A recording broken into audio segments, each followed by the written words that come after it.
Hi guys, if you've been watching this channel somewhat, you might know that I'm an Adobe guy. I like Adobe products. I use Photoshop a lot. And for raw files, I've used Lightroom.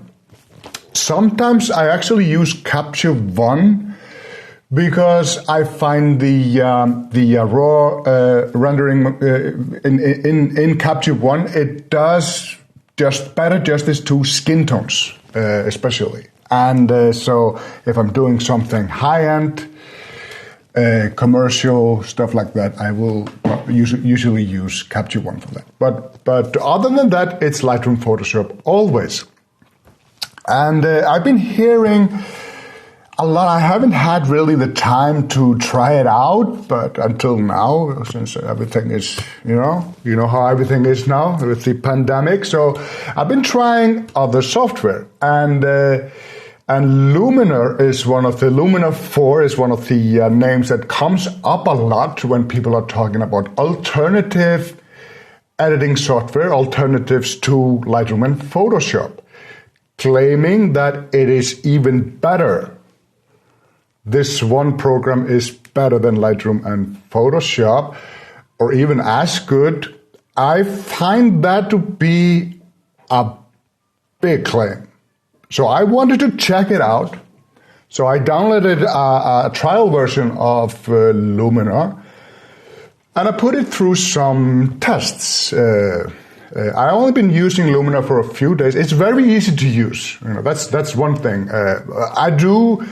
I have used a lot of editing software, so it's not complicated for me to get to know other software. Everything has basically the same names. But I wanted to try these AI things that people are, tell me that are amazing.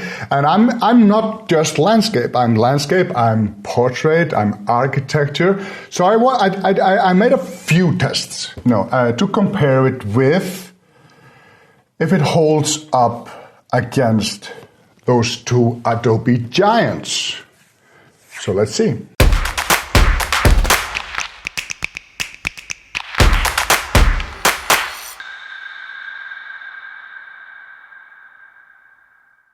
So here we are in Luminar, and the first thing I wanted to try is this AI thing. It is supposed to save you a lot of time. It does a lot, and let's try this AI Enhancement. I'm not gonna go through the software with you. I'm just gonna try some stuff and see how it holds up. Let's just see what it does basically. So it adds contrast. It does intelligently edit the photo. This is not bad. With moving a small slider, this is actually not bad. So let's see the sky enhancer, and there we go. And it draws out the details in the sky, and it intelligently knows where you have sky and where you have ground. So it is good for that. Then we have something that is AI structure, which is basically clarity. Luminar is supposed to be more gentle in it. I don't know. I find it very similar to the Lightroom one, maybe a little better. I don't know. So I mean, it looks good. So then we have something to boost that. The only problem I have with stuff like this is AI enhance and sky enhance. And then you have a slider, you move the slider and stuff happens, but you don't really know what the computer is doing. It's enhancing your photo. So if you don't know a lot of photo editing, it's a quicker way to do cool stuff. What I think I see here is the reason why a lot of photos that I've seen post on Instagram and on Facebook and stuff like that, on social media, why they're starting to look kind of similar. It is because people are using these these AI stuff to edit their photos without really having an opinion on what they want, just being led on by the software. Another thing that has been talked a lot about is the sky replacement. I'm not gonna give my opinion on that. There's a time and place for everything. But here I have a few skies that are included with the program, but I can also use one of mine. So I have here a northern light sky, and I wanted to see how that looks. And, right off the bat, it's not that bad. I mean, it bleeds a little bit here to the mountains, and you can do like this horizontal blending, then you can move it a little bit. Yeah, there we go.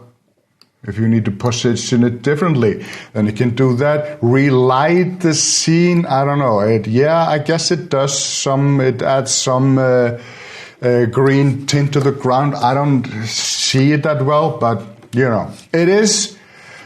It's better. It's better than I expected. Let's just say that it's not good, but it's better than I expected. If I take something else, like this photo here, and choose some blue sky. Okay, it's because here it just thinks the mountain is sky also.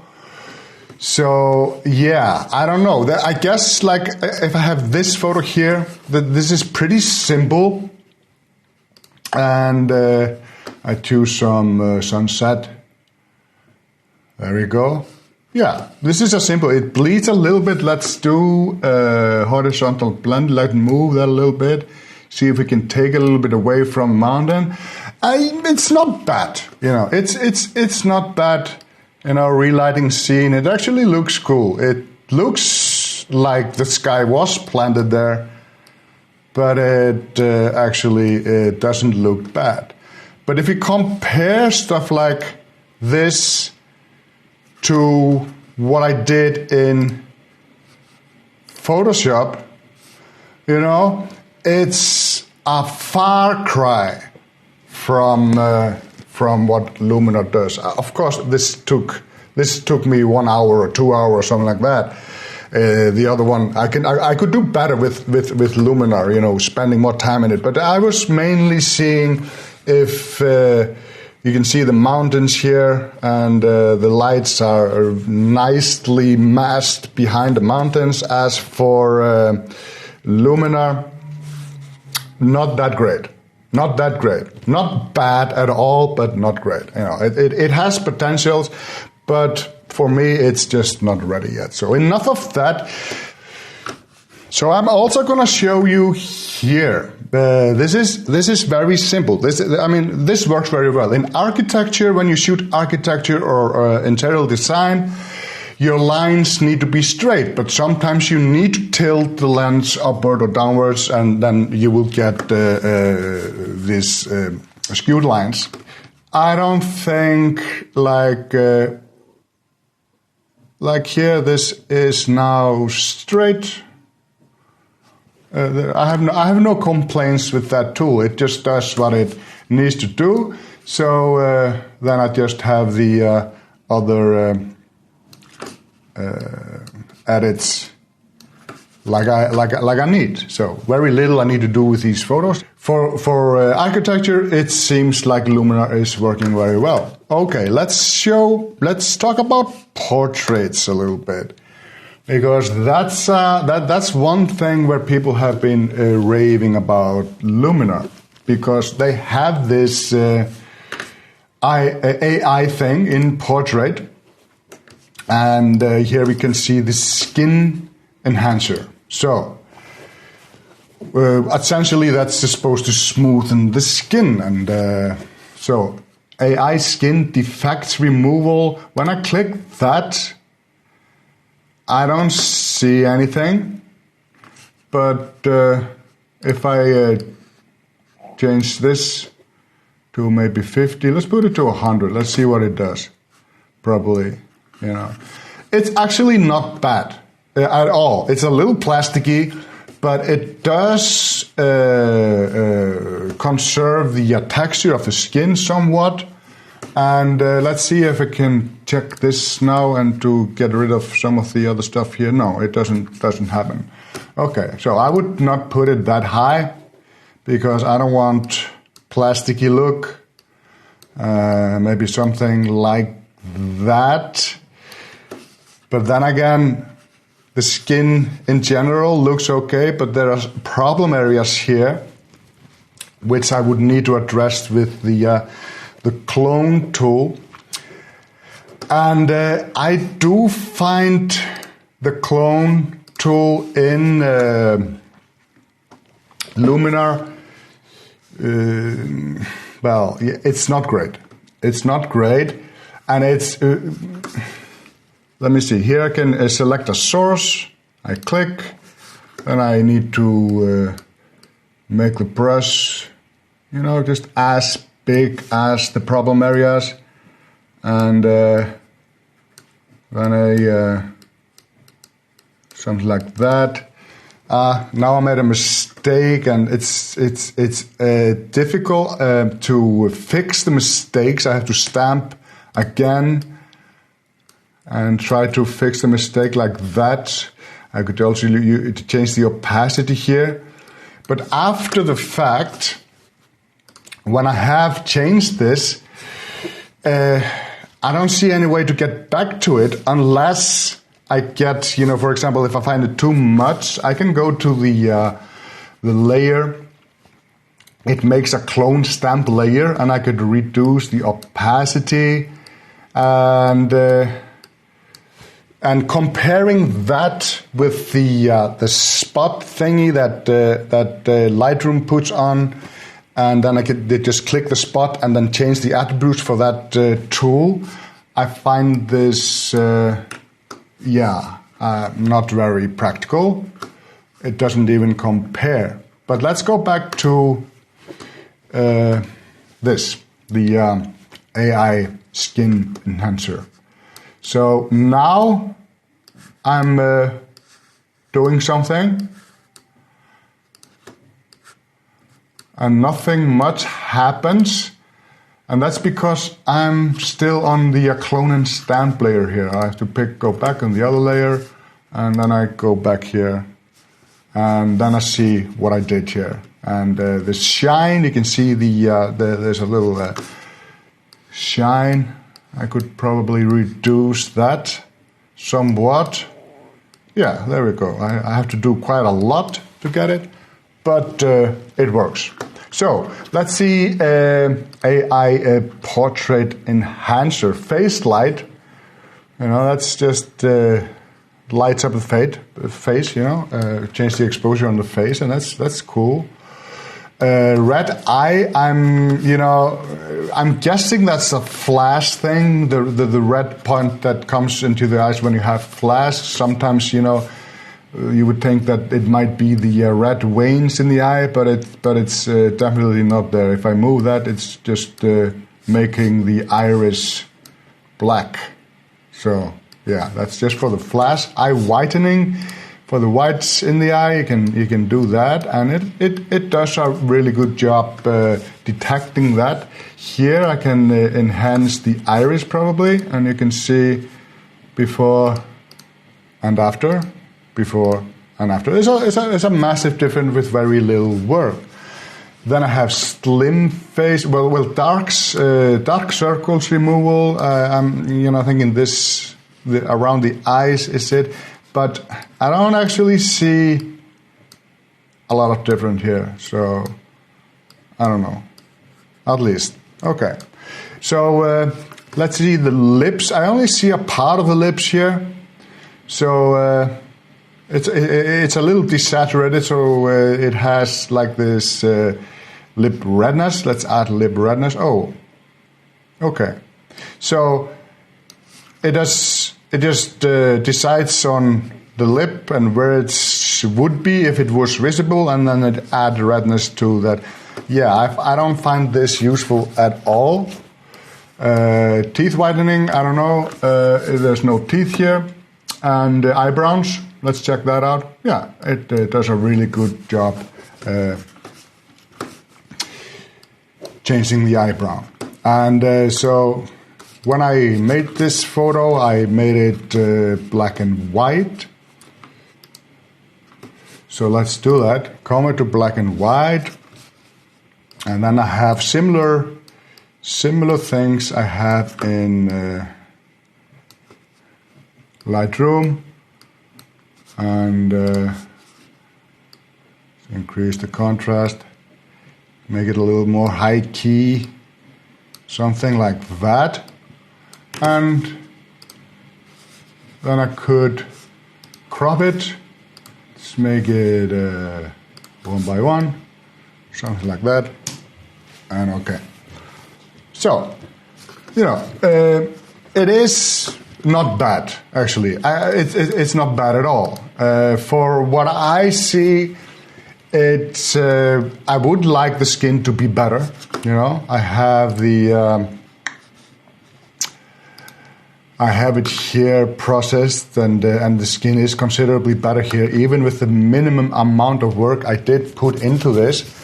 Another thing that you can see the finger here and the stray hairs. I got somewhat. I removed that also. Not all the stray hair, but a little bit. I find this to be a bit too much. And in Luminar, yes, by the same tool we had before, clone and stamp. It takes a while to start working, preparing a long time, and so I can do this, something like that. Opacity, let's put that up again, like that. So I'm comparing the speed. If you hold on Alt or Option on the Mac, you can change the target. And yeah, I find the stamp tool in Luminar not great. It's very sluggish, if you know what I mean with that.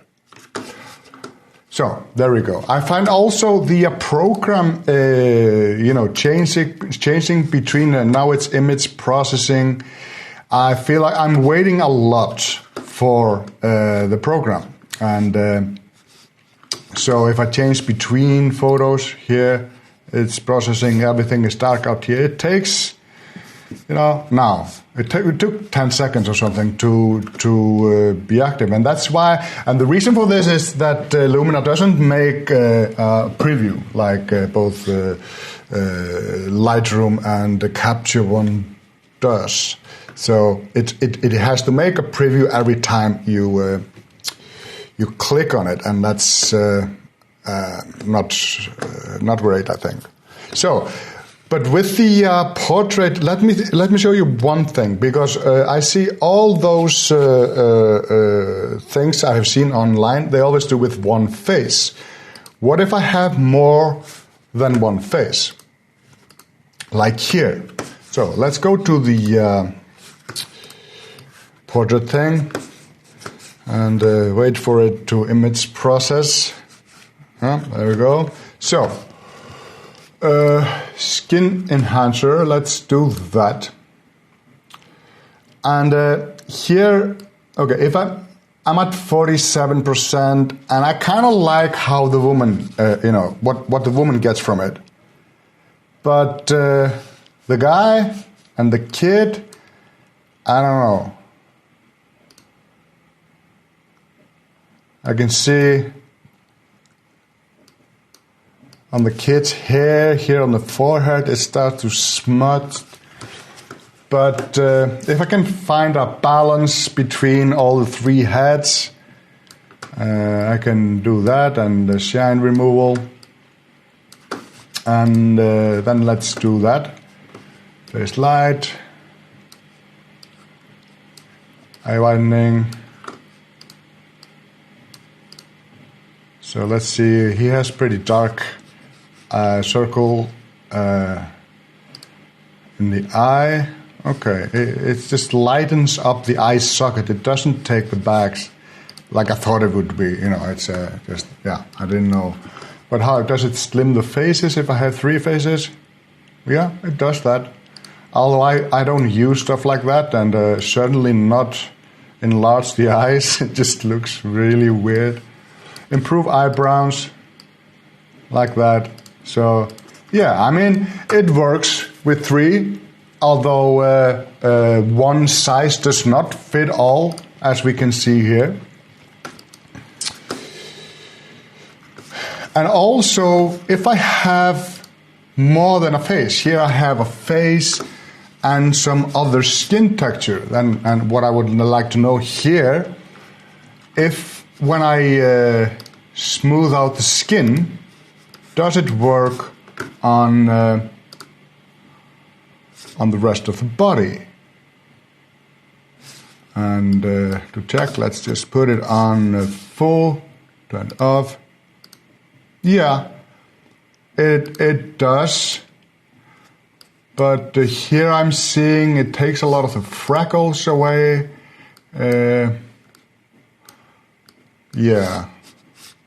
I would need this for the face maybe, then we'd need another for the skin. Probably I could do that with layers. But also what I found when I tried to use the clone stamp tool for the breast here to reduce this line, like you can see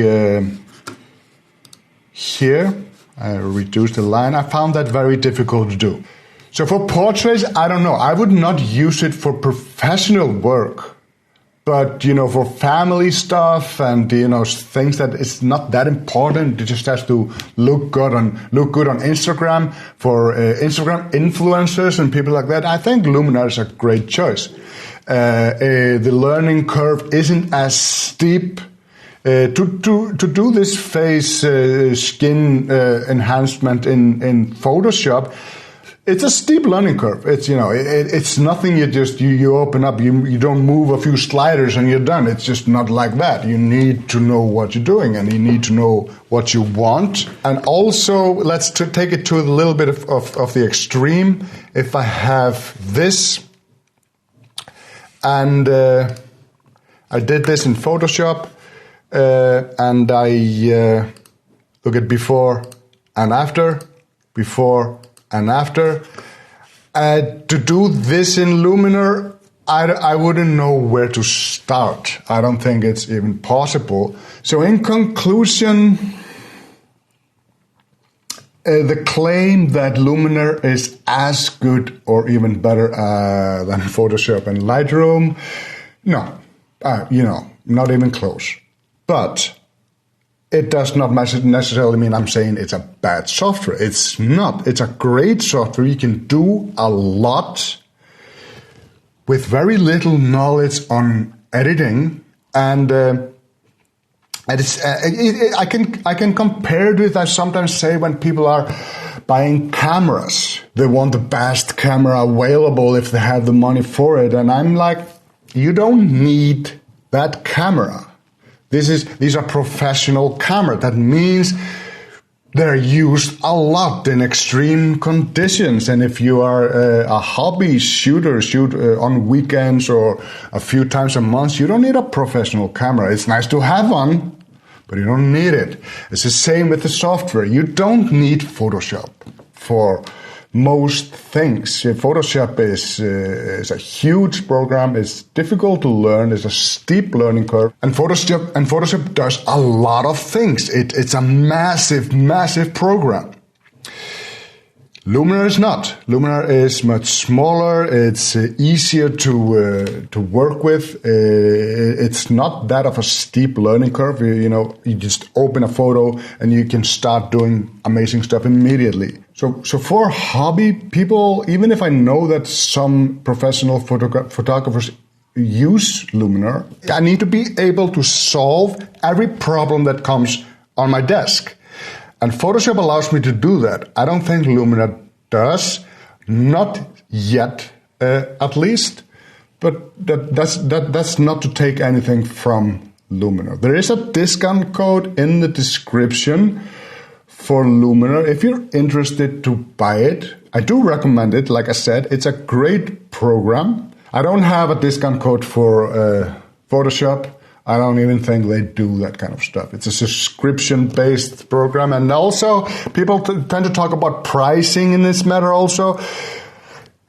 They claim the Adobe suite is too expensive. It's subscription-based. And yeah, I mean, I have a whole suite because I use a lot of Adobe. I use the After Effects, and I use Premiere. I use a lot of programs in Adobe. So I pay about $50 a month. So for a working professional, $50 a month for the software I need, it's peanuts. It's, you know, to run a business, it's not a lot of money. But I mean, if you are just a hobby guy, $50 a month is maybe too much. But Luminar, I think the price is around $80. You know, not subscription. Then you own it and you can use it, and so it's cheaper. It's definitely cheaper. But to say that the pricing is the Adobe suite is so much more expensive than Luminar, it is, but you get more. You get so much more. But for people who only need what Luminar has to offer, it's a great choice, and I'm going to leave you with that. Thank you for watching, and goodbye.